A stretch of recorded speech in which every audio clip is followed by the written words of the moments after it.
Hello friends, कैसे हैं आप सब। मैं डॉक्टर रितु सक्सेना आप सबका स्वागत करती हूं अपने इस चैनल बायोटेक ज्ञान में। आज के इस वीडियो में हम पढ़ेंगे डीएनए रेप्लिकेशन के कुछ लास्ट पार्ट के बारे में। लास्ट पार्ट मतलब DNA replication differences in eukaryotes and prokaryotes. Even we will study about the similarities की यूकैरियोट्स और प्रोकैरियोटिक डीएनए रेप्लिकेशन में क्या सिमिलैरिटी है, क्या डिसिमिलैरिटी है, क्या डिफरेंसेस है। इसके अलावा कुछ और फिनोमेना भी होते हैं like rolling circle replication, telomere replication and mitochondrial DNA replication. इसके बारे में भी आज हम डिटेल में पढ़ेंगे। तो चलते हैं आज के अपनी वीडियो की तरफ। और अगर आप चैनल पे न्यू है तो please like, share and subscribe my channel Biotech Gyan and let's continue to our video on DNA replication. तो चलते हैं आज के अपने वीडियो की तरफ, डीएनए रेप्लिकेशन की तरफ। तो जैसा कि मैंने पहले वीडियोस में दिखाया कि डीएनए रेप्लिकेशन को मैंने कुछ पार्ट्स में डिवाइड कर दिया था ताकि उससे हमें इजी हो जाए समझने में एंड इजी लगे पढ़ने में भी। तो हम ऑलरेडी डीएनए रेप्लिकेशन के ये सारे 1 to 5 पार्ट्स जो थे वो हम ऑलरेडी पढ़ चुके हैं। इसके अलावा हमारे पास आज के वीडियो में हम 6 पार्ट जिसमें है similarity and differences in replication of DNA in prokaryotes and eukaryote, rolling circle replication, replication of mitochondrial DNA and telomere replication के बारे में डिटेल में पढ़ेंगे। तो चलते हैं सबसे पहले अपना initiation of eukaryotic replication, DNA replication. तो सबसे पहला जो मेन होता है, हमने पिछले वीडियोस में भी देखा, जो डीएनए रेप्लिकेशन होता है प्रोकैरियोट्स में उसमें 3 पार्ट्स होते हैं, इनिशिएशन, इलॉन्गेशन एंड टर्मिनेशन। तो सबसे पहले हम देखते हैं कि eukaryotic initiation how it is different from prokaryotic initiation of DNA replication, और डिटेल में इस पार्ट को देखते हैं। तो जैसे कि आप यहाँ पिक्चर में देख पा रहे होंगे, यूकैरियोटिक रेप्लिकेशन भी एक ओरिजिन ऑफ रेप्लिकेशन से ही स्टार्ट होता है। ये रैंडमली किसी भी पोजीशन से स्टार्ट नहीं होता है। Likewise prokaryotic replication it also starts with a particular point called as a origin of replication. Origin of replication से स्टार्ट होता है और इसमें मल्टीपल ओरिजिन ऑफ रेप्लिकेशन भी रहते हैं। इसके अलावा जो ओरिजिन ऑफ रेप्लिकेशन पे यूकैरियोट्स में क्या होता है, एक प्रोटीन आके बाइंड होता है। लाइक ये यू ओरिजिन ऑफ रेप्लिकेशन, इस पे प्रोटीन आके बाइंड होगा। इस प्रोटीन को हम बोलते हैं origin recognition complex. Origin recognition complex, इसके 1 to 6 यूनिट्स होते हैं ओरिजिन रिकॉग्निशन कॉम्प्लेक्स के। ठीक है, ये ओरिजिन ऑफ डीएनए है फॉर एग्जाम्पल आप देख सकते हैं। और फिर यहाँ पे ये ओरिजिन ऑफ रिकॉग्निशन कॉम्प्लेक्स आके बाइंड हो गया।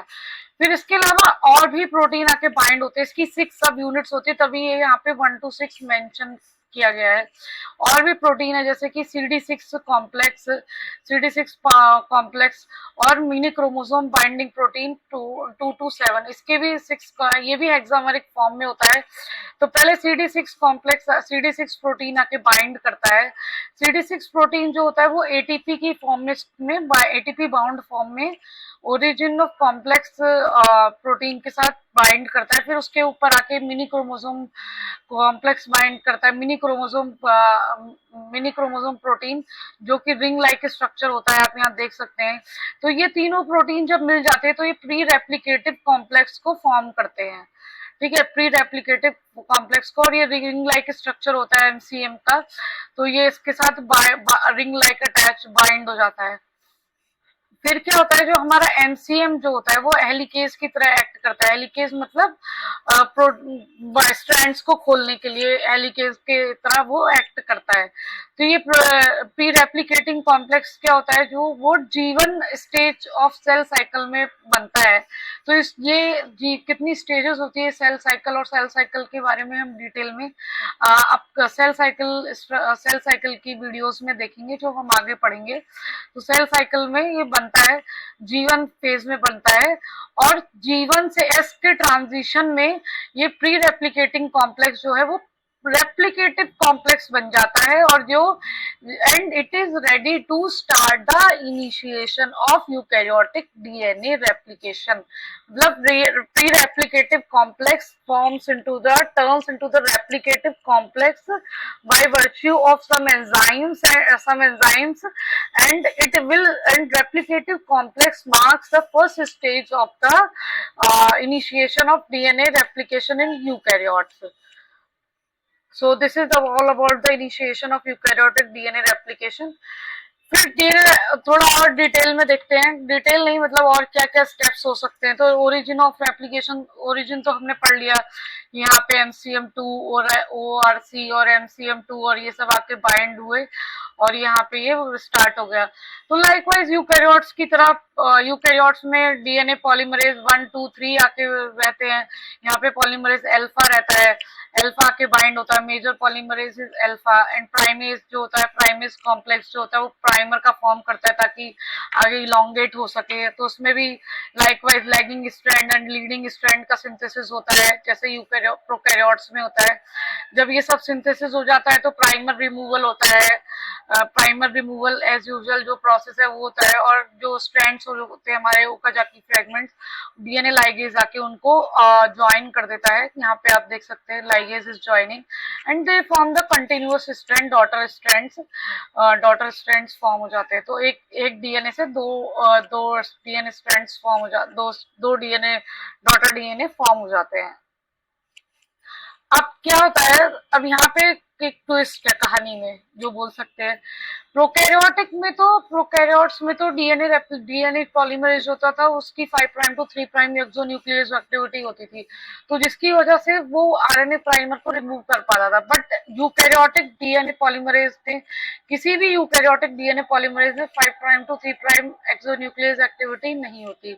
अब जिसकी वजह से आरएनए प्राइमर मतलब कैसे रिमूव होगा, तो यहाँ पे आता है हमारा आरएनएज एच। जैसे ये एक स्ट्रैंड है, ये प्राइमर है और यहाँ से सिंथेसिस स्टार्ट हुई, तो आरएनएज एच आके ये स्ट्रैंड को डिग्रेड कर देगा।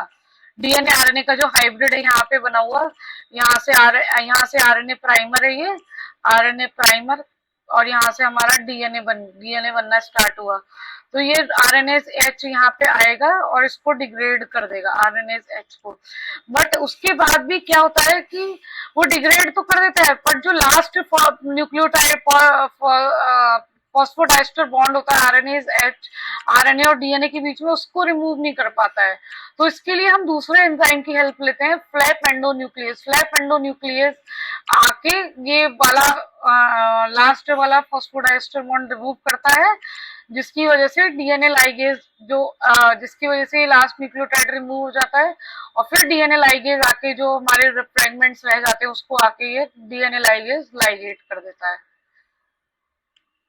डीएनए लाइगेज ये इनको लाइगेट करके ऐसे कंटिन्यूअस स्ट्रैंड सब बना देता है। तो ये मेजर डिफरेंसेस जो होते हैं वो हमारे होते हैं, क्या बोलते हैं, मेजर डिफरेंसेस जो होते हैं वो हमारे होते हैं इनिशिएशन में और प्राइमर रिमूवल में। और डीएनए पॉलीमरेज क्या डिफरेंस होते हैं, वो डीएनए पॉलीमरेज में क्या डिफरेंसेस होते हैं यूकैरियोटिक और प्रोकैरियोटिक में, उसमें डिफरेंसेस रहते हैं हमारे इसमें।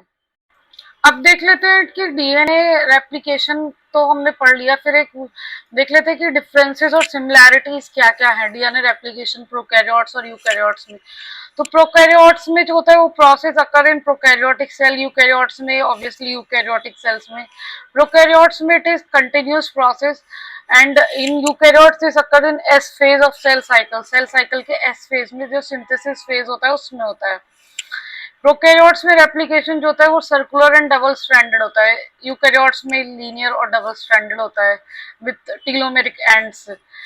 डीएनए रेप्लिकेशन प्रोकैरियोट्स में साइटोप्लाज्म में होता है, यूकैरियोट्स में इट इज इन न्यूक्लियस होता है। इसमें सिंगल ओरिजिन ऑफ रेप्लिकेशन होता है प्रोकैरियोट्स में, वाइल यूकैरियोट्स में मल्टीपल ओरिजिन ऑफ रेप्लिकेशन रहते हैं। फिर इसमें स्मॉल अमाउंट ऑफ डीएनए रहता है, और बट यूकैरियोटिक रेप्लिकेशन में क्या होता है, अमाउंट यूकैरियोट के डीएनए का अमाउंट बहुत ज्यादा होता है, फिर I think 50 times more than the prokaryotic DNA. फिर डीएनए पॉलीमरेज 1 एंड 3 इन्वॉल्व होते हैं, इसमें mainly alpha delta and epsilon involve होते हैं। इसमें ओकाजाकी फ्रेगमेंट लार्ज साइज के होते हैं, इसमें स्मॉल साइज के होते हैं, और ये रैपिड प्रोसेस होता है प्रोकैरियोट्स में, मतलब 2000 बेस पेयर वो पर सेकेंड ऐड करता है, बट इन यूकैरियोट्स में complicated and not so fast होता है, ये 100 बेस पेयर्स ही ऐड करता है पर सेकेंड को। और इसमें 2 सर्कुलर क्रोमोसोम्स आर ऑब्टेन्ड, इसमें 2 सिस्टर क्रोमैटिड्स आर ऑब्टेन्ड। इसमें डीएनए गायरेज रिक्वायर्ड होता है, इसमें डीएनए गायरेज रिक्वायर्ड नहीं होता है। कुछ सिमिलैरिटीज हैं कि both the replication process occur before nuclear division, मतलब न्यूक्लियस डिवीजन से पहले ही हो जाता है, एंड डीएनए जो होता है वो डबल स्टैंडर्ड ही होता है। रेप्लिकेशन एक ही डायरेक्शन में होगा, यूनिवर्सल है, 5 prime to 3 prime. Single standard binding protein जो वो स्टेबलाइज करेगा अनबाउंड डीएनए। लाइक ये हमारा जो डीएनए होता है फिर ये ओपन हो जाता है, तो इसको स्टेबलाइज करने के लिए यहाँ पे सिंगल स्टैंडर्ड एसएसबी प्रोटीन जो है वो बाइंड कर जाते हैं। आरएनए प्राइमर दोनों में रिक्वायर्ड होता है और दोनों में बाई डायरेक्शनल रेप्लिकेशन होता है। सो ये बहुत इंपॉर्टेंट है, मतलब रेप्लिकेशन में डिफरेंसेस और सिमिलैरिटीज फाइंड आउट करना और इनको याद रखना, ताकि आप जो भी कॉम्पिटिटिव एग्जाम्स होते हैं CSIR, DBT या गेट, उसमें कभी कभी ये डायरेक्ट क्वेश्चंस भी आते हैं, तो आप इसको याद करके याद रख सकते हैं और इस पे क्वेश्चंस को अटेम्प्ट कर सकते हैं if you know each and every difference and similarity. अब चलते हैं टीलोमेरिक रेप्लिकेशन की ओर। सो टीलोमेरिक रेप्लिकेशन, सबसे पहले मैं यह बताना चाहती हूँ आपको टीलोमेयर्स क्या होते हैं। तो टीलोमेयर्स जो होते हैं वो हमारे जो यूकेरियोटिक क्रोमोसोम्स होते हैं उसके एंड पे प्रेजेंट होते हैं। तो टीलोमेयर ये कभी कभी, या आप देख सकते हैं ये हमारा सेल है, इसके अंदर क्रोमोसोम प्रेजेंट है और इसकी एंड पे ये टीलोमेयर्स प्रेजेंट होते हैं। सो टीलोमेयर्स के भी स्पेसिफिक फंक्शन होते हैं, लाइक ये प्रोटेक्टिव कैप की तरह प्रेजेंट होते हैं यूकेरियोटिक क्रोमोसोम्स के एंड पे। ये रेप्लिकेशन सेल डिवीजन को भी कंट्रोल करते हैं। ये मॉलिक्यूलर टाइमर की तरह एक्ट करते हैं, मतलब ये कंट्रोल करते हैं कि सेल का लाइफ स्पैन क्या होगा एंड इसीलिए इनको मॉलिक्यूलर टाइमर भी बोला जाता है। एंड लास्टली ये समटाइम्स कैंसर भी प्रिवेंट करते हैं। तो इसके मोर एप्लीकेशंस हम आगे अपकमिंग वीडियोस में देखेंगे, बट टीलोमेयर बहुत इंपॉर्टेंट रोल प्ले करते हैं इन यूकेरियोटिक सेल्स। तो ये जो अब जैसे अब क्या होता है ना कि पूरा प्रोमो डीएनए जो है वो प्रेजेंट है, वो तो रेप्लिकेट हो गया, बट नॉर्मल मशीनरी जो होती है वो फेल हो जाती है ये टीलोमेरिक रेप्लिकेशन, टीलोमेयर्स को रेप्लिकेट करने में। तो उसके लिए हमारे पास डिफरेंट एंजाइम होता है जो जिसे बोलते हैं टीलोमरेज। तो और ये जो टीलोमेयर होते हैं ये जी रिच सीक्वेंसेस होते हैं, ये एंड पे प्रेजेंट होते हैं, जी रिच सीक्वेंस होते हैं। नॉर्मल मशीनरी से, नॉर्मल डीएनए पॉलीमरेज से ये रेप्लिकेट नहीं हो पाते, तो एक अलग से एंजाइम होता है और प्रोटीन इसे बोल सकते हैं टीलोमरेज, जो राइबो न्यूक्लियो प्रोटीन होता है जिसमें टीलोमरेज आरएनए कंपोनेंट, ये आरएनए कंपोनेंट और उसमें टीलोमेरिक एंजाइम भी प्रेजेंट होता है। आरएनए कंपोनेंट का फंक्शन क्या होता है, बिकॉज इट एक्ट्स एज मतलब वो प्राइमर की तरह एक्ट करता है ताकि आरएनए ताकि वो एंड को सिंथेसाइज कर सके। तो जब टीलोमरेज जी रिच सीक्वेंस को रिकॉग्नाइज करता है, जो हमारा जो टीलोमरेज आरएनए प्रोटीन होता है, और वो 5 प्राइम टू 3 प्राइम डायरेक्शन में इलोंगेट होता है। टीलोमरेज के पास जो आरएनए टेम्पलेट होता है वो उसके 3 प्राइम एंड पे जाके बाइंड कर जाता है and then start adding the nucleotide, और फिर डीएनए पॉलीमरेज जो है वो कैटालाइज करता है इससे सिंथेसिस को, न्यू होकर जाके फ्रेगमेंट को, सिंथेसिस को, मतलब आप देख रहे हैं इसका इनकम्प्लीट स्ट्रैंड रह गया है, फिर यहाँ पे टीलोमरेज ने जी रिच सीक्वेंस को रिकॉग्नाइज किया, ये आके यहाँ पे बाइंड किया, तो उसका जो 3 प्राइम एंड है वो यहाँ पे आके जो आरएनए टेम्पलेट है वो आके बाइंड हो गया, तो फिर डीएनए पॉलीमरेज आएगा और यहाँ पे न्यूक्लियोटाइड ऐड करने लगेगा और ये इस तरह से इसका पूरा सिंथेसिस हो जाता है टीलोमरेज एंड्स का।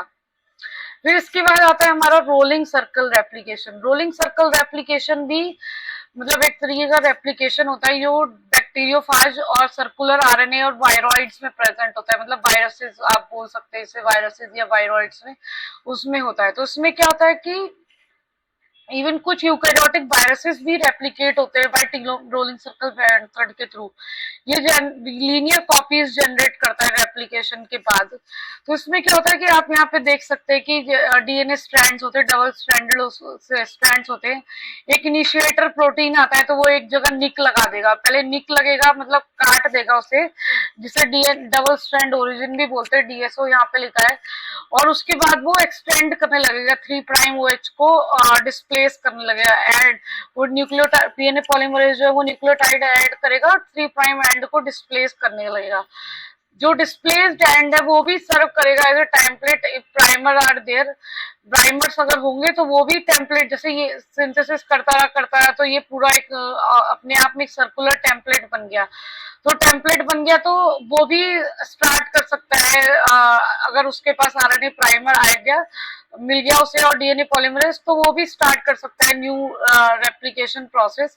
और बाद में जो डीएनए लाइगेज आके जहाँ पे निक लगा हुआ था उसको ज्वाइन करके उसको एक continuous strand, double stranded DNA बना देता है।